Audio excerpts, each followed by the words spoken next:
Select কান্ট্রিতে এখানে যে ড্রপডাউন তৈরি করেছি, এখানে বাংলাদেশ, ইন্ডিয়া, ইউএসএ তিনটে নাম শো করছে।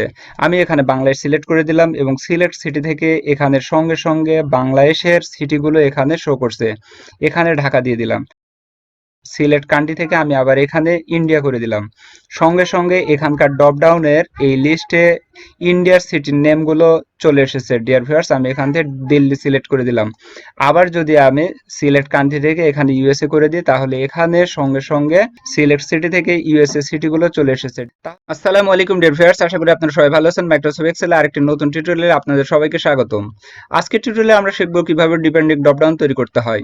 অফিসিয়াল কাজে আমাদের বিভিন্ন ধরনের ডাটা এন্ট্রি করতে হয়। ডাটা এন্ট্রি করার সময় আমাদের বারবার একই নাম বা একই সংখ্যা লিখতে হয় এবং অ্যাপ্লিকেশন ফর্ম পূরণ করার সময় আমাদের ঠিক একইভাবে বারবার নাম বা সংখ্যা লিখতে হয়। আর এই বারবার লেখার হাত থেকে বাঁচার একমাত্র উপায় হচ্ছে ডিপেন্ডিং ড্রপডাউন। ডিয়ার ভিউয়ার্স, তাহলে কথা না বাড়িয়ে শুরু করা যাক। Let's start.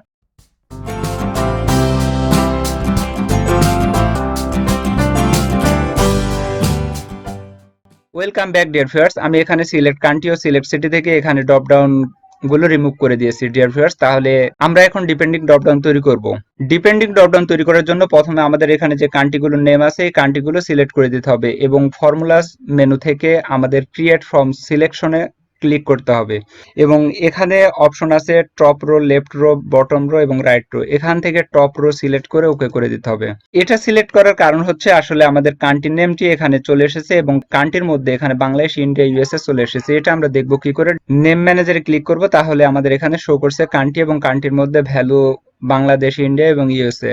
ডিয়ার ভিউয়ার্স, এখানে তা শো করছে। এবার আমরা সিলেক্ট কান্ট্রিতে আমাদের ড্রপডাউন তৈরি করব। এই জন্য ডাটা মেনুতে যাব। ডাটা মেনু থেকে ডাটা ভ্যালিডেশনে ক্লিক করব। এখান থেকে অ্যালাউ এনি থেকে আমরা লিস্ট সিলেক্ট করে দেব এবং সোর্সে এখানে কিবোর্ডের F3 প্রেস করব।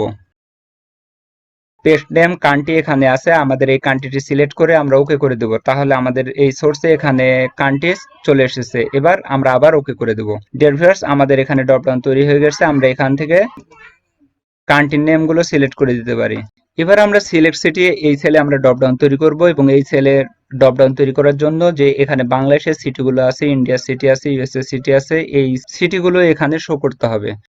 এই জন্য প্রথমে আমাদের এই সেলগুলো সিলেক্ট করে নিতে হবে এবং বাংলাদেশের সিটিগুলো ফর্মুলা মেনু থেকে ক্রিয়েট ফ্রম সিলেকশনে ক্লিক করে টপ রো দিয়ে ওকে করে দিতে হবে। আবার আমরা ইন্ডিয়ার সিটিগুলো সিলেক্ট করে দেব, আবার ক্রিয়েট ফ্রম সিলেকশনে যাব, এখান থেকে টপ রো ওকে।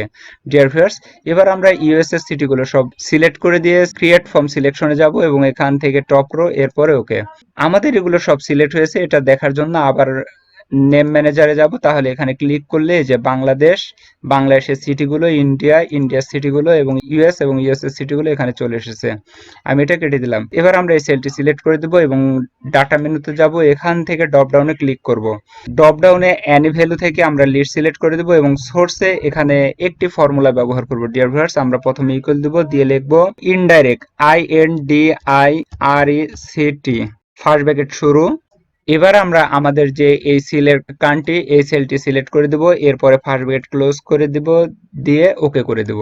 তাহলে আমাদের এখানে ড্রপডাউন তৈরি হয়ে গেছে এবং ড্রপডাউনে এখানে ইউএস, যেহেতু এখানে কান্ট্রি ইউএস আছে এবং ইউএস এর সিটিগুলো এখানে শো করছে। আমি এখানে ওয়াশিংটন সিলেক্ট করে দিলাম।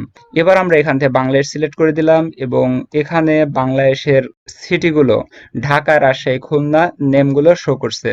ইন্ডিয়া কান্ট্রি সিলেক্ট করে দিলাম, তাহলে এখানে আমাদের ইন্ডিয়ার সিটিগুলো মুম্বাই, পুনে, দিল্লি, কানপুর, পাঞ্জাব, আসাম শো করছে।